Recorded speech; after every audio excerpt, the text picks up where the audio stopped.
One minor good thing that come out of this horrible tragedy is that the flood outed the fake Christian Joel Osteen. Although I'm guarantee you, none of his followers, they won't let it bother them. They're good at cognitive dissonance. They go to a fucking church where the Rockets used to play. Church.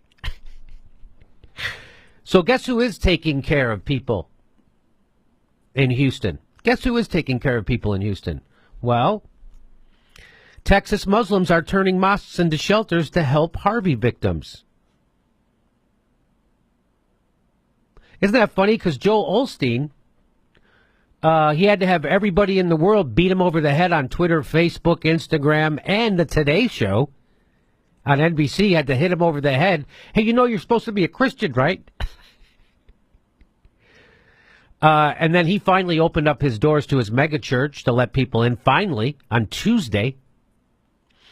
But here we are in Texas with the Muslims, and here's a guy named MJ Khan. He's the president of the Islamic Society of Greater Houston, and that's an organization that represents 21 Islamic centers in the area. He said on a phone call on Tuesday that 4 of the ISGH's member mosques are now open as round-the-clock shelters. 4.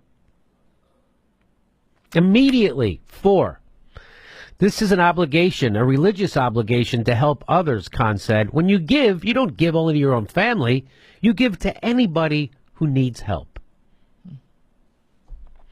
Khan explained that with Harvey bearing down on Friday, the ISGH had the idea to offer... So this, on Friday, the Muslims get it.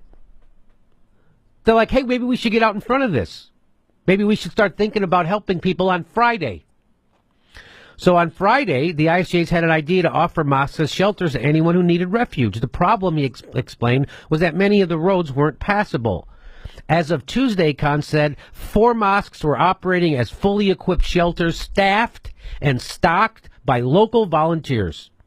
In fact, there were so many volunteers from Houston's Muslim community that Khan began sending them to help in city shelters and at Houston's Convention Center. In addition to the immediate relief that shelters are providing, Khan said aid in the form of money and supplies has been coming in from Islamic organizations all over the United States. We have truckloads of supplies coming, Khan said. He added that the ISGH had put together a list of 50 doctors from the Muslim community who were willing to be on call and offered it to the city of Houston. 50 doctors. So this guy organizes 4 mosques, staffs them, stocks them, and opens the doors. Plus he rounds up 50 doctors to go help the city. Plus he sends volunteers down to he's sending volunteers around the whole city. But you know, if you listen to Sam Harris, he'll tell you that Islam is the motherlode of bad ideas. Steve O says that religion is like an accelerant. If you pour religion on a good person, they become a better person. If you pour religion on an asshole, they become a bigger asshole. And if you overthrow people's governments and bomb them for 50 years straight, turns out they're not going to like you so much. But there you go. And that's not to say that Christians are bad people because Joel Osteen. I'm just saying Joel Osteen is a bad person. I'm saying I'm sure lots of Christians in Houston helping lots of people. So there you go. It's nice to see Muslims helping out people. It's nice to see them putting the community first, unlike Joel Osteen.